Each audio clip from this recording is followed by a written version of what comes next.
세계사를 보다 보면 대부분 남성들이 왕위를 차지하고 있는 것을 알 수 있습니다. 하지만 여왕이 아예 없는 것은 아닙니다. 흔치 않은 사례인지 그녀들의 인생이 인상 깊어서인지 많은 수의 여왕들이 여전히 기억에 남아 화제되고 있지요. 엘리자베스 1세, 클레오파트라, 선덕여왕, 측천무후. 오늘은 유명하지만 의외로 한국에는 잘 알려지지 않은 마리아 테레지아에 대해 이야기해보고자 합니다. 마리아 테레지아는 1717년 카를 6세의 자녀로 태어났습니다. 일찍이 카를 6세가 딸도 왕위를 이을 수 있다고 국사조칙을 선포했기 때문에 그녀는 합스부르크 가문을 물려받을 수 있었습니다. 어릴 적 그녀는 미녀로 이름 높았는데 남겨진 초상화만 봐도 그녀의 미모가 어땠는지 예상이 갑니다. 집안 좋고 외모까지 아름다운 그녀의 결혼 상대는 조그마한 로트링겐 공국의 왕자인 프란츠 슈테판이었습니다. 그렇지만 로트링겐 공국과 합스부르크 가문의 인연은 결코 얇지 않았습니다.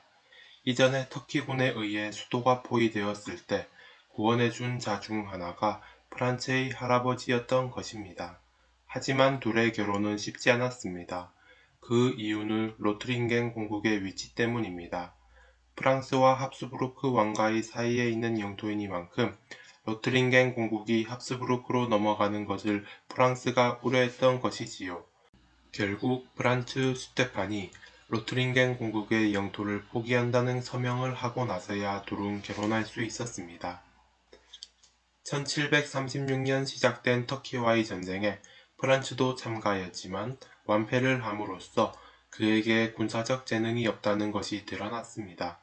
합스부르크 가문의 명장 오이겐이 수십 년 동안 획득한 영토의 대부분을 빼앗김으로써 합스부르크 가문은 이빨 빠진 호랑이가 되었다는 게 유럽 전역에 알려졌지요. 더군다나 카를 6세마저 1740년 타계함으로써 최악의 위기 상황에 마리아 테레지아가 합스부르크 가문을 상속받습니다.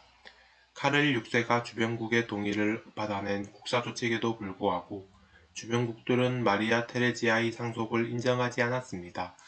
특히 프로이센의 프리드리히는 선전포고도 없이 슐레지엔을 침공하였고 이에 발끈한 테레지아가 보낸 병력도 몰비치에서 패퇴시켰습니다. 더불어 프랑스, 프로이센, 바이에른, 스페인이 카를 알브레이트를 카를 7세로 추대하니 테레지아에게 희망이란 없는 것처럼 보였지요. 때마침 그녀에게는 희망이 찾아왔습니다. 딸만 내리 셋을 출산 중이던 그녀에게 마침내 아들이 태어난 것입니다. 그녀는 아들을 데리고 헝가리에서 화려한 대관식을 치름으로써 병역을 받을 수 있었습니다. 그 후 1745년 카를 7세가 서거하고 그의 아들과 협상을 통해 테레지아는 1745년 9월 13일 남편을 신성 로마 제국의 황제로 올리는 데 성공합니다. 같은 해에 프로이센과 드레스덴 조약을 맺어 슐레이센을 포기하였고 프랑스마저 1748년에 아엔 조약에 서명함으로써 그녀의 상속을 유럽 전역이 인정하게 하였습니다. 8년간의 전쟁이 끝나면서 그녀는 내정에 몰두하기 시작했습니다. 그녀가 가장 먼저 시행한 것은 조세개혁이었는데 여기에는 성직자들의 면세특권 해제도 포함되어 있습니다. 세수의 개편으로 얻은 자금을 바탕으로 그녀는 군대를 양성하는 데 힘썼는데 이것을 주도한 것이 다운백작입니다.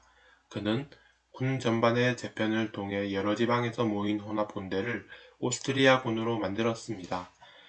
이렇게 테레지아가 군대를 준비하는 동안 유럽에는 커다란 사건이 일어났습니다.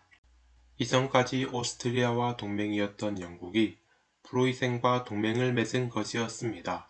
이에 대항해 카우니츠는 프랑스와 동맹을 맺어야 한다고 주장했고 테레지아도 여기에 동의하였습니다. 이건 당시 외교에 있어서 크나큰 충격을 주었기에 동맹의 역전이라는 고유명사화될 정도였습니다. 왜냐하면 프랑스와 오스트리아는 수백 년의 원수라고 할 수 있는데도 동맹을 맺었기 때문입니다. 이는 오스트리아의 마리아 테레지아, 프랑스의 퐁파두르 부인, 러시아의 엘리자베타 여제 셋이 주도하였기에 산부인 동맹이라고도 불립니다. 결국 위기감을 느낀 프리드리히 대왕이 1756년 8월 29일 작센을 침공함으로써 7년 전쟁이 개막합니다.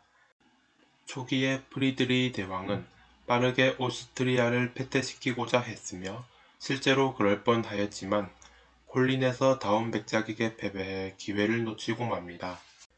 그해 프랑스와 러시아까지 전쟁에 끼어들었지만 프리드리히 대왕은 로스바우 전투, 로이텐 전투에서 대승을 올리며 프로이센이 죽지 않았다는 것을 보여줬습니다. 하지만 근본적인 공력의 차이로 인해 프로이센은 점차 밀려나갔고 전황은 암울해졌습니다. 하지만 그때 ел리자베타 여제가 서거하였습니다. 문제는 그 뒤를 이은 표토르 3세인데 그는 프리드리히 대왕의 빠돌이였습니다. 이게 단순히 존경하는 것에 그치는 것이 아니라 아무런 조건 없이 러시아군을 빼버리는 데 동의했습니다. 당연히 동맹이었던 테레지아는 뒷목을 잡았고 프리드리히 대왕은 반격을 가해 1762년 프라이베르크 전투에서 승리를 거둠으로써 7년 전쟁을 끝마칠 수 있었습니다. 7년 전쟁은 오스트리아의 재정을 나락으로 빠뜨렸지만 동시에 유럽에 오스트리아가 죽지 않았다는 것을 보여주기도 하였습니다. 이후 1765년 프란츠가 사망함으로써 테레지아는 아들인 요제프와 공동통치를 하게 됩니다. 요제프는 힘들었던 왕위계승 전쟁에 역전의 발판을 마련해준 희망이었지만 장성한 아들과의 공동통치는 테레지아에게 기쁘지만은 않았습니다. 왜냐하면 둘의 통치 방식이 너무나 상이하였기 때문입니다. 서로 정치적으로 대립하기도 하였지만 둘은 파국에는 치닫지 않았고 결국 테레지아가 1780년 사망하게 됩니다. 마리아 테레지아는 두 차례의 커다란 전쟁에 막대한 자금을 쏟아부으면서도 아무런 실익은 얻지 못하였습니다. 하지만 국가의 위기일 때 나타나 다시 한번 유럽의 명성을 떨치게 만든 그녀의 존재는 그것만으로도 긍정적인 평가를 줄 수 있을 것 같습니다. 여담으로 그녀는 프란츠와 총 16명의 자녀를 두었는데 막내딸이 그 유명한 마리 앙투아네트입니다.